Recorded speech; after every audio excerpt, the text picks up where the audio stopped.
First, let's start with this case. My family owns a holiday house on the coast. It's quite old, but in a beautiful location, right on the beach, surrounded by nature, and close to great cafes and eateries. Our family had been planning this trip for months. However, my sister was unsure if she would join us because she was heavily pregnant. She gave birth on January 2nd, and I was there for the delivery. The following day, my partner and I decided to head down to the holiday house as planned. A short time later, my sister, her partner, their 3-year-old, and their newborn decided they wanted to come too. They requested 2 rooms, the 2 best ones, because they had a newborn and felt they needed the space.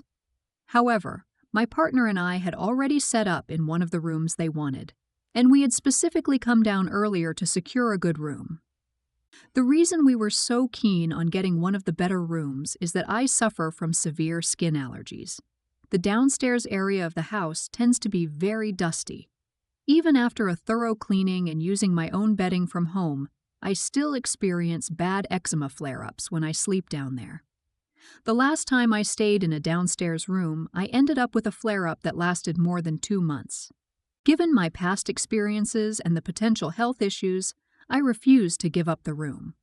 My sister wasn't happy about it, but I felt like I needed to prioritize my well-being. So, am I the bad person here for refusing to give up my room for my sister and her newborn? Let's start judging. You're not in the wrong. You had plans first, and TB, if she wants to be in a comfy room, she should stay the F home with her newborn 2-day-old baby. You're not in the wrong, and I can't imagine traveling after having given birth 2 days before. You're not in the wrong. You've got legit health issues, and staying downstairs obviously isn't an option. I get that your sister having a newborn wants the comfiest setup, but it's a shared house, and her choice to come with a days-old baby doesn't mean everyone else has to shuffle around. Next up, when I was a teenager, my grandmother passed away. Since my grandfather had already passed, and my dad was an only child, all of her belongings went to him. Most of Grandma's jewelry was flashy and not to my parents' taste, so they sold most of it. However, they set aside 2 rings of equal value, one for me and one for my sister, to be given to us either when we got married or turned 30, whichever came first. I got engaged at 22 and married at 24. My mom gave me the sapphire and diamond ring, which I wore on my wedding day. Since then, I've lent the ring to 2 friends for their weddings as their something blue. Another friend is planning to wear it for her wedding in July. My sister, who is 30, got married last year, but sadly, her marriage ended, and she was divorced after just 8 months. She didn't come to our family's Christmas gathering because she wasn't ready to face everyone, but she visited for New Year's. She had received a ring from Grandma as well. Hers features diamonds and rubies. It's worth noting that these rings aren't exactly heirlooms. Grandma never specifically expressed any wish for us to have them. When my mom gave us the rings, she made it clear that we could do whatever we wanted with them. Wear them, sell them, or even toss them in the ocean if we felt like it. Neither my sister nor I were particularly close to Grandma. She wasn't fond of children and didn't want grandchildren. Even my dad has said he's not sure why she had him, considering how much she disliked kids. At the New Year's gathering, my sister noticed the ring I was wearing and asked if it was the one from Grandma. I confirmed that it was. She then asked me to trade rings with her because hers reminded her of her failed marriage. I declined because I genuinely love my ring. It holds special memories for me, especially of my wedding day, and it has sentimental value for my friends as well. I've promised to lend it to another friend, and several others have expressed interest in borrowing it for their weddings someday. I suggested to my sister that she could sell her ring if it brought her bad memories, but I wasn't willing to give up mine. She wasn't happy with my response, and later, my mom told me she thought I should give my sister my ring because she's going through a difficult time. While I sympathize with what she's going through, I don't think it's fair for me to give up something so meaningful to me and my friends, especially when she has the option of selling her ring and using the money to buy something she prefers. Edit. Thank you so much for all the advice. I've decided to have a conversation with my sister and suggest some of the ideas you've shared. such as resetting her ring or selling it to buy something she likes. Maybe even a replica of my ring if she wants something similar. Let's start judging. Don't give in to family pressure. You like your ring and it means something to you and to your friends. What a great special connection. You are correct. She can sell her ring if seeing it is too upsetting, not your problem. And giving up something that's important and of sentimental value to you is not going to fix her issues. You're not in the wrong. You're not in the wrong. It's your ring. If your sister wants one like it, I'm sure that you would be willing to take a bunch of pictures of it from 10 or 12 different angles so that it could be recreated.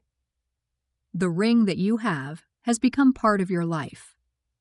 Another possibility is to have your sister's ring modified so that it no longer reminds her of her failed marriage. Blaming her marriage sounds like a weak excuse to get a ring that she likes more. Since she had no particular reason to think you would have an emotional attachment to this ring and it was just randomly assigned to you, then she's not an idiot for asking, and this is a known mord. No one is in the wrong situation. But you have made it clear now that the ring has gained sentimental value for you.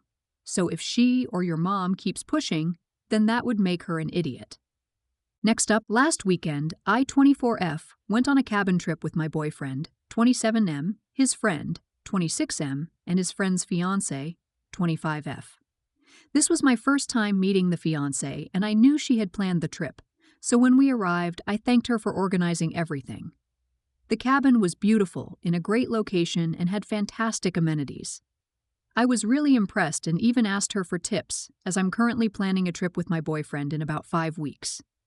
During our conversation, she casually mentioned the price of the cabin, saying it was a great deal, especially since it was split 4 ways. I responded by saying that it didn't make any difference to me since I wasn't paying for it. After I said that, she went quiet for a few minutes, but the conversation soon picked up again, and everything seemed fine, so I didn't think much of it. Throughout the weekend, my boyfriend mentioned that the fiancé seemed distant toward her partner. It became noticeable that she was spending more time with me and my boyfriend than with her own fiancé. For instance, if we were sitting on the sofa, she would join us, leaving her fiancé to sit alone in the recliner. If I wanted to go in the hot tub, she would come along, and when my boyfriend and I went on morning walks, she joined us too, without waking her fiancé. Since it was my first time meeting them, I didn't find her behavior strange. I figured that maybe they just weren't a particularly affectionate couple, so I didn't read too much into it. Fast forward to today, my boyfriend received a call from his friend, who was very upset. Apparently, my comment about not paying for the trip had ruined his weekend. He told my boyfriend that his fiancée had confided in him, saying she felt embarrassed and uncomfortable being affectionate toward him during the trip because she noticed how well I'm treated by my partner, and it made her feel inadequate by comparison. My boyfriend, who isn't one to engage in arguments, mainly listened and tried to keep the peace. He didn't defend me outright, but told his friend that he would ask me not to discuss finances with the fiancé in the future. I agreed to avoid any further tension, but now I'm left wondering, was I wrong for mentioning it in the first place? Everyone had already paid, and we were there to enjoy ourselves. So maybe I should have focused on the trip instead of who paid for what. Am I the bad one here for casually mentioning that I wasn't paying for the trip? Let's start judging. You are slightly idiot. When she mentioned the split 4 ways, you did not need to say, "I wouldn't know, my boyfriend paid for everything," or whatever braggy thing you said. Yes, it was bragging even if only slightly, as there was no valid reason you needed to share how your tickets were paid for. Especially because you had just heard her say she had to pay for hers. Any woman would know that would hurt another woman's feelings. You're not in the wrong. Different couples have different forms of contribution and relationship dynamics. Your boyfriend's friend and his fiancé need to be on the same page in regards to finances, which has nothing to do with you and your boyfriend's lifestyle. You unintentionally highlighted an underlying issue in their relationship where their personal values don't align. It wasn't your intent to cause problems, but I suggest that in the future, avoid discussing finances. because you would end up getting involved with their issues as a couple. I have a different take on this situation. You're in the wrong for not being aware or mindful enough or smart enough or quick enough on the draw to realize after that split four ways comment. Hey, this was split four ways? Wait a second. Somehow that means, okay, I won't mention I didn't have to pay for anything. You're in the wrong in this case. Try to be more discerning in the future. You are. You're not in the wrong because your boyfriend picked up your share. You're in the wrong for not catching on when he said split four ways. Come on now. What did you think he meant? And how could you have not caught on? Next up, I, 36, have a stepdaughter, Anna. Anna's father and I got married when she was 2 years old. I consider her my daughter in every way that matters, and I love her just as much as I love my biological children. Most of my family adores Anna. She's a sweet, hard-working girl who always tries her best to make everyone proud. However, my mother, 55F, has always seemed to feel differently. While she has never explicitly said that she dislikes Anna, it's been clear to me for years that she doesn't fully accept her, likely because Anna isn't my biological child. I've been teaching Anna how to cook for a few years now, and last year she asked if she could start bringing her dishes to family gatherings and potlucks. Naturally, I agreed. Anna was excited to contribute, and I was proud of her enthusiasm and growing skills.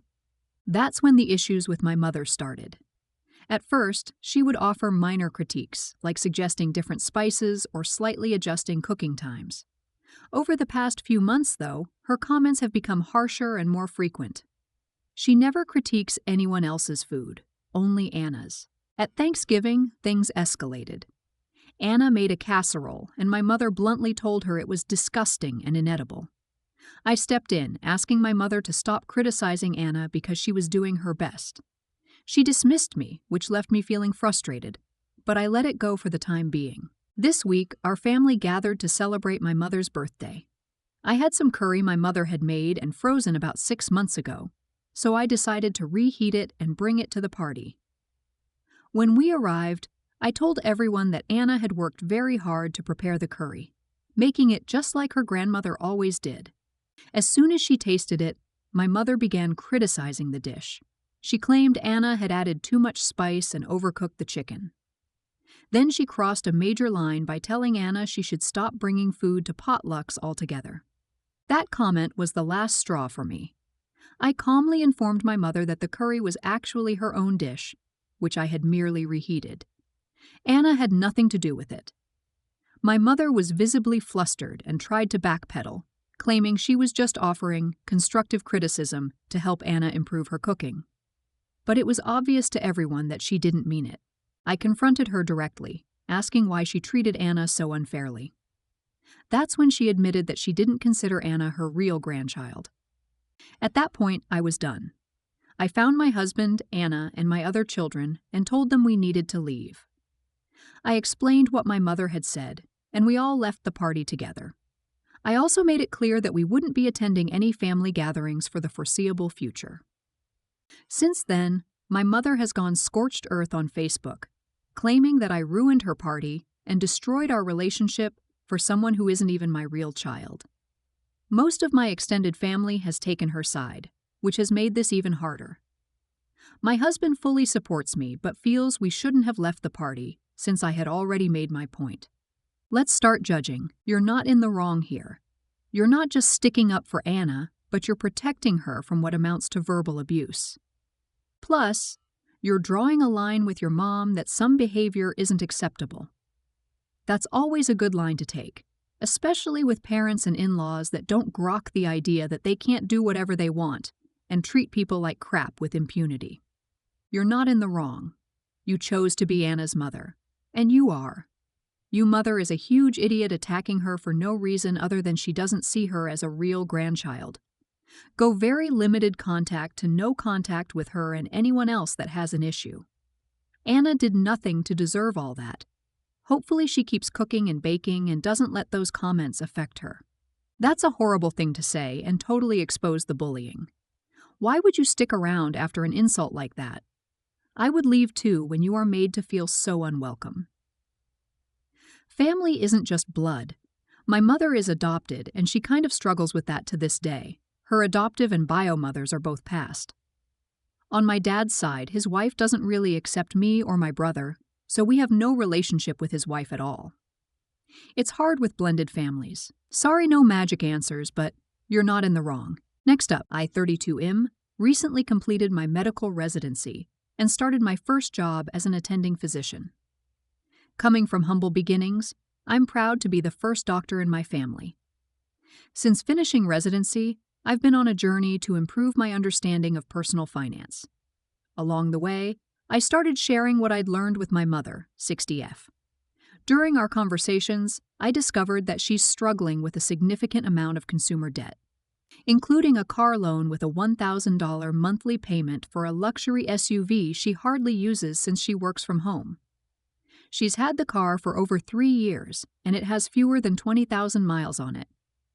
I explained to her that downsizing the SUV and prioritizing credit card debt repayment would be a smarter financial move. She was $10,000 underwater on the car loan, so I offered to cover that amount to help her get out of the loan and into a more affordable car without rolling over the negative equity into a new loan. At first, she was adamant about keeping the SUV, so I didn't press the issue. For Christmas, I gave her $2,500, thinking she wasn't interested in my offer. About a week later, she reached out and said she wanted to take me up on the offer, so we went car shopping. At the dealership, I reminded her that if I was going to help with the $10,000 underwater loan, the $2,500 I'd given her for Christmas would need to go toward that amount. She seemed fine with that until she started talking about buying a new car instead of a used one. I told her that my $10,000 offer was meant to help her transition to a more economical used car, and that I wasn't comfortable contributing if she planned to buy another new vehicle. She became upset, accusing me of trying to control her with my money.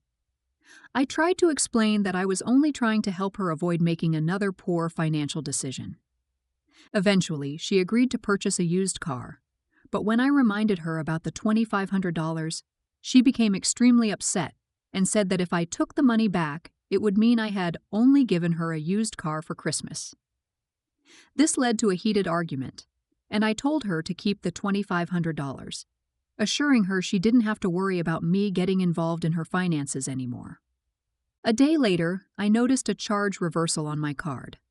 When I asked her about it, she cheerfully explained that she had returned the used car and bought another SUV, claiming that she wanted an SUV all along. She also returned the $10,000 I had offered. I'm assuming she rolled the negative equity into her new car loan, but she didn't offer any further details or an apology for how she had acted during our previous conversation. At this point, I feel like she's acting entitled. From her perspective, unless I'm willing to hand over money with no conditions, I'm not truly helping her. Given how things have gone, I'm seriously considering stepping back entirely from offering her any financial advice or monetary assistance in the future. Let's start judging. You're not in the wrong. People who expect their kids or any relative to pay for their finance shenanigans are indeed delusional, entitled people. By ignoring your suggestions and continuing to waste money only to show off, she lost her chance of you helping her out of the debt by supporting her until she fixes all the money-wasting ordeals she got herself into. You're not in the wrong. You tried to explain how she could be debt-free with your help. She does not want help as much as she wants the car she prefers. You have tried, and she resisted and refused. You can't help people unless they want the help. For now, this is a lost cause, so I wouldn't make the offer again. If she changes her mind, she can come to you. If you do decide to give her money to assist with debt in the future, pay it directly to the bill collector, not to her. You're not in the wrong. She is a grown adult, and you did everything, including a generous gift and offer to help her. You can lead a horse to water,